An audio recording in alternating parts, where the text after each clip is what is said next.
Hello friends, welcome to right path education. Right path education के इस YouTube channel पर आप सभी का बहुत बहुत वापस से स्वागत है। दोस्तों, आज है 24 मई और 24 मई से जुड़े हुए करंट अफेयर्स आज हम देखेंगे। पर उससे पहले अगर आप इस चैनल पर पहले से आ रहे हैं और अभी तक सब्सक्राइब नहीं किए हैं तो प्लीज इसे सब्सक्राइब कर लें। और अगर आप पहली बार इस चैनल पर कहीं से भूले बिसरे अटक गए आ गए हैं तो इसे जरूर से जरूर सब्सक्राइब करके अपनी गलती को सुधारें। ऐसा मैं इसलिए कह रहा हूं क्योंकि कहीं ना कहीं आपके लिए काम की चीज जरूर हो सकती है इस चैनल पे, जो आपके किसी भी एग्जाम में पूछे जाने वाले करंट अफेयर सेक्शन का फायदा पहुंचा सकती है। और इस चैनल पर अदर टॉपिक्स पे भी आपको कुछ ना कुछ कंटेंट मिलता ही रहेगा, इसलिए इस चैनल को जरूर से जरूर सब्सक्राइब कर लिए। चलिए शुरू करते हैं आज की करंट अफेयर्स और देखते हैं आगे। तो करंट अफेयर्स में आगे है आज का विचार और देखेंगे आज का विचार क्या है। तो आज का विचार है, स्वयं को ऐसा बनाओ कि जहां तुम हो वहां तुम्हें सब प्यार करें, जहां से तुम चले जाओ वहां तुम्हें सब याद करें, और जहां तुम पहुंचने वाले हो वहां सब तुम्हारा इंतजार करें। तो ऐसा बनने के लिए आपको मेहनत करनी पड़ेगी और मेहनत करने के लिए आपको हमारे साथ जुड़ना जरूर पड़ेगा। तो हमारे साथ जुड़े रहिए और मेहनत करते रहिए ताकि आप उस मुकाम पर पहुंचे जहां आपका लोग इंतजार करें। तो चलिए शुरू करते हैं इसी के साथ आज की करंट अफेयर्स। तो पहला क्वेश्चन है, केंद्रीय अल्पसंख्यक कार्य मंत्री मुख्तार अब्बास नकवी ने हुनर हाट का आयोजन कब से करने की घोषणा की है। तो आपके ऑप्शंस रहे ये, तो 10 सितंबर से, 15 सितंबर से, 20 सितंबर से या 25 सितंबर से। तो आपके पास ऑप्शंस ये रहे कि इनमें से किस ऑप्शन में से जो है चालू किया जा रहा है हुनर हाट का आयोजन। तो देखते हैं, ऑप्शन है आपका 25 सितंबर करेक्ट आंसर है। तो 25 सितंबर करेक्ट आंसर है। आइए देखते हैं इसके बारे में। तो इस हुनर हाट की इस बार की थीम होगी लोकल से ग्लोबल। क्या थीम रखी गई है? लोकल से ग्लोबल। ये है इस बार के हुनर हाट की थीम। इस हुनर हाट का जो है डिजिटल और ऑनलाइन प्रदर्शन किया जाएगा। कैसा किया जाएगा? डिजिटल और ऑनलाइन प्रदर्शन। आप डिजिटल माध्यम से और ऑनलाइन मतलब यही अपने जगह बैठे घर से बैठे हुए इस हुनर हाट को देख सकते हैं। यहां तक कि आप वहां से ऑनलाइन खरीदारी भी कर सकते हैं। यह भी सुविधा इन हुनर हाट से दी जाएगी। इस हुनर हाट के जरिए लाखों दस्तकारों को, शिल्पकारों को और कारीगरों को रोजगार के अवसर मिलेंगे। और इस तरह इस हुनर हाट को इस कोविड-19 के सीजन में इस जगह पे भी लागू करने की कोशिश करी गई है ताकि जो बेरोजगार हो चुके हैं उनको कहीं ना कहीं और रोजगार के अवसर प्राप्त हों और इनसे उनका जीविका आराम से चल सके। इसलिए इसे चालू किया गया है वापस से। ये हर साल होता है लेकिन इस बार थोड़ा सा डिले हो गया है कोविड-19 की वजह से। तो चलिए देखते हैं आगे। ये है मुख्तार अब्बास नकवी, जो क्या है? केंद्रीय अल्पसंख्यक कार्य मंत्री हैं जो है भारत सरकार के। चलिए आते हैं अगली न्यूज पर। तो अगली न्यूज है, पीपीई बनाने में भारत दुनिया का कौन से नंबर का देश बन गया है? पीपीई आखिर क्या है ये पीपीई? तो पहले जान लेते हैं पीपीई के बारे में, उसके बाद देखेंगे आगे का। तो पीपीई है पर्सनल प्रोटेक्टिव इक्विपमेंट। तो एक ऐसा इक्विपमेंट जो पर्सनल जो है आपको प्रोटेक्ट करने में काम करे, और इसका इस्तेमाल इस समय किया जा रहा है कोविड-19 से लड़ने के लिए। किसने?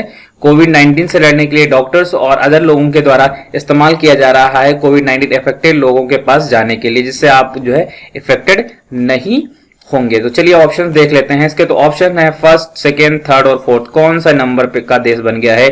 तो इसका करेक्ट आंसर होगा सेकेंड। तो जो है भारत जो है पीपीई बनाने में दुनिया का सेकेंड नंबर का देश बन गया है। भारत ने 2 महीनों के भीतर यह उपलब्धि हासिल की है। मीन्स अभी ये 2 महीने के अंदर जो कोविड-19 के केसेस बढ़ते आए हैं उसको देखते हुए भारत ने इस 2 महीने में इतनी ज्यादा मात्रा में इसकी मैन्युफैक्चरिंग करी है कि ये दूसरे नंबर पर पहुंच गया है।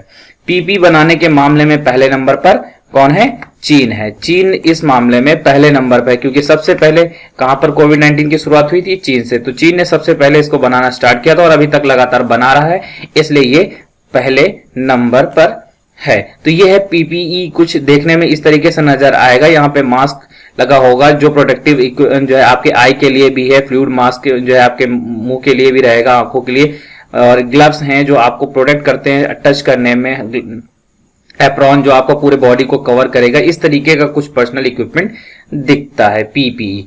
ठीक है, पर्सनल प्रोटेक्टिव इक्विपमेंट, ये है पीपी का फुल फॉर्म। चलिए देखते हैं अगली न्यूज के बारे में। तो अगली न्यूज है, Australian tennis star Ashley Cooper की हाल ही में किस दिन मृत्यु हुई है।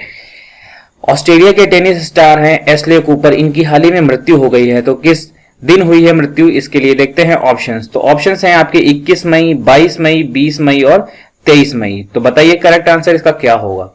करेक्ट आंसर इसका है 22 मई। 22 मई को एशले कूपर का हाल ही में निधन हुआ है। एशले कूपर ऑस्ट्रेलिया के 8 बार के ग्रैंड स्लैम विजेता हैं। 83 साल की उम्र में इनका निधन हुआ है और यह ऑस्ट्रेलिया के 1950 के दशक के सबसे बड़े टेनिस खिलाड़ी थे। तो एक बार इनके बारे में फिर से देखते हैं। इनका निधन हुआ है 22 मई को। ये 8 बार के ग्रैंड स्लैम विजेता थे। 83 साल की उम्र में इनका निधन हुआ है और वह ऑस्ट्रेलिया के 1950 के दौरान के सबसे बड़े टेनिस खिलाड़ी थे।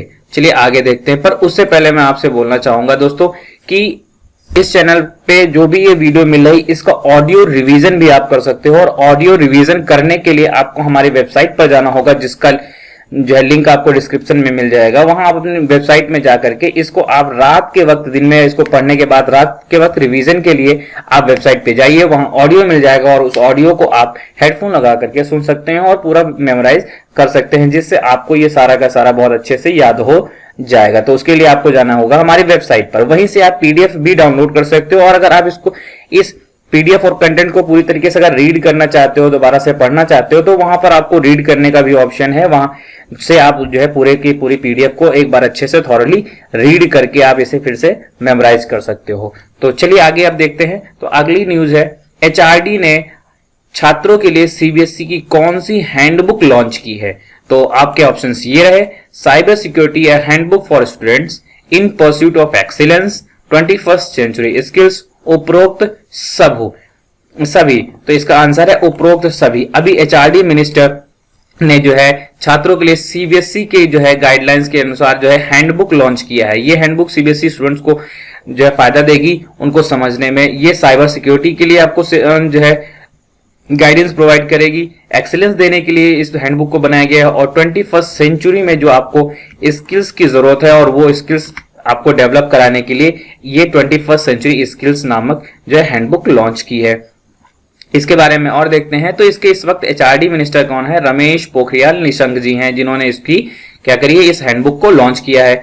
अब बात कर लेते हैं, बात हो रही है सीबीएसई की, तो सीबीएसई के बारे में भी देख लेते हैं। तो इस वक्त सीबीएसई के अध्यक्ष का पद क्या है, रिक्त है। सीबीएसई का मुख्यालय इस वक्त दिल्ली में है और मान्यता प्राप्त स्कूल इस वक्त सीबीएसई के है 21,499। ये आंकड़े 2019 तक के हैं, मीन 2019 के बाद अभी आंकड़े कोई नहीं प्राप्त हुए। तो 2019 तक अभी तक सीबीएसई से मान्यता प्राप्त स्कूलों की संख्या 21,499। ये है जो है in pursuit of excellence handbook for principal by CBSE. ये इन्होंने लॉन्च करी है, रमेश पोखरियाल निशंक जी ने। इस तरीके की जो है कुछ ये जो है हैंडबुक दिखती है। चलिए आगे देखते हैं अगली न्यूज के बारे में। तो अगली न्यूज है, किसे दक्षिण एशिया में जलवायु परिवर्तन आपदा प्रबंधन पर विश्व बैंक द्वारा मुख्य पद पर नियुक्त किया गया है। तो आपका ऑप्शन है कार्मेन रेनहार्ड, अंशुला कांत, आभास झा और आरत कराई। ये है आपके चारों ऑप्शंस। तो इसका करेक्ट आंसर होगा आभास झा। आभास झा को अभी दक्षिण एशिया में जलवायु परिवर्तन आपदा प्रबंधन पर विश्व बैंक के लिए मुख्य पद पर नियुक्त किया गया। बात हो रही है इसमें चारों ऑप्शन की। चलिए चारों ऑप्शन के बारे में जान लेते हैं। इसके कार्मेन रेनहार्ड, इसके बारे में तो हमने कल ही आपको बताया था कि कार्मेन रेनहार्ड इस वक्त जो है अभी हाल ही में नियुक्त की गई हैं चीफ इकोनॉमिस्ट वर्ल्ड बैंक की। अभी ये पद पे अभी आई नहीं है, इनको जो है पद जून में मिलेगा, लेकिन उस जो है इनको नियुक्त कर दिया गया है। अंशुला कांत ये एमडी और अंशुला कांत इस वक्त क्या है, एमडी और सीएफओ चीफ फाइनेंशियल ऑफिसर हैं वर्ल्ड बैंक की।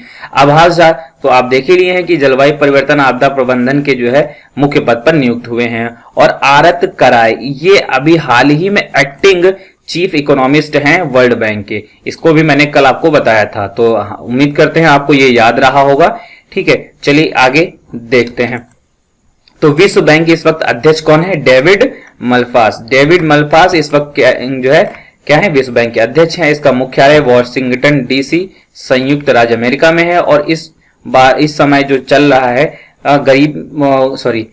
वर्ल्ड बैंक का जो है उद्देश्य, तो वो है गरीबी में कमी करना। तो ये इस वक्त का उद्देश्य वर्ल्ड बैंक का है। और ये हैं आभास झा, जिनको जलवायु परिवर्तन आपदा प्रबंधन का जो है मुख्य पद पे नियुक्त किया गया है। चलिए देखेंगे अगली न्यूज, और अगली है संयुक्त राष्ट्र कोविड-19 महामारी से लड़ने के लिए शीर्ष 10 वैश्विक पहलों में एक से एक मणिपुर की किस संस्था को सूचीबद्ध किया। अभी संयुक्त राष्ट्र ने जो है 10 संस्थाओं में से मणिपुर की एक संस्था को सूचीबद्ध किया है जिसने कोविड-19 से लड़ने में मदद करी है। तो आपके ऑप्शंस रहे ये खुडोल या आल, सुडोल या राहत। तो इसका करेक्ट आंसर है खुडोल। खुडोल मणिपुर की एक संस्था है जो कोविड-19 से लड़ने में लोगों की जो है हेल्प कर रही है, मदद कर रही है, जो परेशान है उनकी हेल्प कर रही है। तो आइए जानते हैं इसके बारे में। तो खुडोल या आल की एक क्राउड फंडेड पहल, या आल एक कंपनी है, सॉरी कंपनी नहीं कह सकते हैं, या आल एक जो है सोसाइटी है जिसके जो क्राउड फंडेड पहल, इससे खुडोल है। खुडोल का मणिपुर में मतलब होता है उपहार या गिफ्ट। यह आल संस्था की स्थापना 2017 में हुई थी। कब हुई थी? 2017 में यह आल की स्थापना हुई थी। और यह आल का मतलब होता है रेवोल्यूशन। क्या होता है?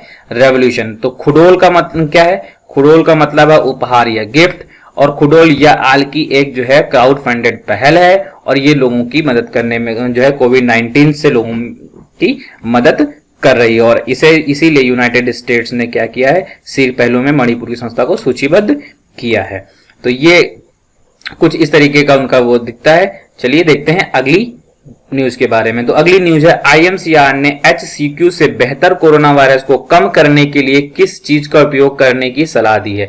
मींस HCQ से भी बेहतर कोई चीज है जिसकी जो है सलाह दी है IMCR ने। तो ऑप्शंस आपके ये हैं गन्ने का रस, कॉफी, कांगड़ा चाय या गाय का दूध। तो इसका करेक्ट आंसर होगा कांगड़ा चाय। कांगड़ा चाय की सलाह दी है IMCR ने, जो HCQ से भी बेहतर है। अब आखिर क्या है ये HCQ? तो HCQ का फुल फॉर्म है हाइड्रोक्सी क्लोरोक्विन, जिसके बारे में आपने पढ़ा होगा, भी काफी चर्चा में रही है। हाइड्रोक्सी क्लोरोक्विन को कहा गया कि HIV में थोड़ा सा ये फायदा करती है। इसको अगर आप यूज करते हैं कोविड-19 के लिए भी, तो ये कुछ कम कर रही थी, जिसको अमेरिका ने भारत से निर्यात भी किया था। लेकिन अभी IMCR कौन है, अब ये भी देख लेते हैं। तो IMCR है Indian medical research association, council of research, Indian medical council of research, ये है IMCR। तो IMCR ने जो है क्या कहा है कि हाइड्रोक्सी क्लोरोक्विन से भी बेहतर है अगर आप कांगड़ा चाय पीते हैं। ठीक है, तो ये क्या है, महासचिव और जो है महानिदेशक डॉक्टर बलराम भार्गव हैं किसके? IMCR के बारे में बात हुई है, तो उसके महासचिव और महानिदेशक हैं डॉक्टर बलराम भार्गव।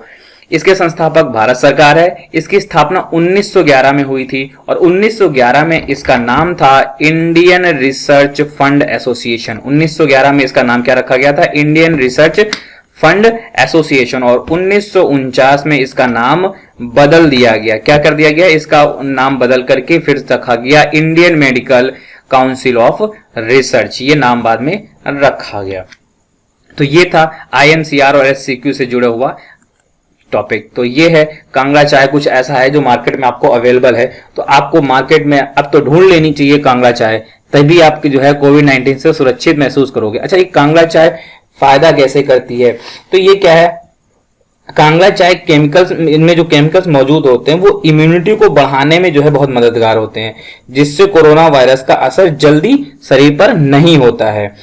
यह एंटी-HIV ड्रग HCQ के मुकाबले ज्यादा बेहतर है, इसलिए इसको जो है उपयोग करने की सलाह IMCR ने दी है। तो जल्दी से ढूंढो इस चाय की दुकान, ठीक है, ताकि आप भी जो है रहो कोविड-19 से मुक्त। चलिए आगे देखते हैं अगली न्यूज के बारे में। तो अगला है लोकसभा में हाल ही में कौन सा संशोधन बिल पारित किया गया है। तो इसके ऑप्शंस रहे ये mineral water law, natural gas law या पेट्रोलियम लॉ। तो इसका करेक्ट आंसर है मिनरल लॉ। लोकसभा ने खनिज कानून संशोधन विधेयक 2020 पारित किया है, जिसका उद्देश्य कोयला खान विशेष प्रावधान अधिनियम 2015 के साथ खान और खनिज विकास और विनिर्माण अधिनियम 1957 में संशोधन। इसके माध्यम से अब जो है कोयला खान की जो नीलामी होती है वो ऑनलाइन माध्यम से हो रही थी, तो उसमें और पारदर्शिता लाने का विचार किया गया है, इस पे और जो है किया गया है। इस वक्त कोयला खान मंत्री कौन है? प्रहलाद जोशी। तो ये है प्रहलाद जोशी और इनके द्वारा ये संशोधन बिल पारित करवाया गया है। चलिए देखते हैं अगले क्वेश्चन के बारे में। तो अगला क्वेश्चन है, ग्रीन एनर्जी उपकरणों पर आयात शुल्क कितने % बढ़ा दिया गया है? तो आप इसके ऑप्शंस रहे आपके पास ये 18%, 22%, 21% और 20%। तो इसका करेक्ट आंसर होगा 20%। क्या होगा? 20% इसका करेक्ट आंसर है। वित्त मंत्री ने बजट 2020-21 में जो सोलर सेल्स हैं उसकी हरित ऊर्जा उपकरणों के लिए आयात शुल्क 20% की वृद्धि कर दी है। अब 20% की वृद्धि क्यों करी है? तो उनका कहना है कि अब आत्मनिर्भर भारत प्रोग्राम के तहत हम भारत में ही इसका निर्माण करें ताकि जो है बाहर चाइना से हमें उपकरण ना लेने पड़े। इसका उद्देश्य उपकरणों के स्थानीय विनिर्माण को चलाना और कम गुणवत्ता वाले चीनी उपकरण को आयात कम करना। जितना ज्यादा आयात शुल्क होगा उतना जो है बाहर से आयात कम होगा, तो हम जो है खुद के अपने जो है देश के चीजों पर निर्भर होंगे और इससे हमारा आत्मनिर्भर भारत का सपना पूरा होगा।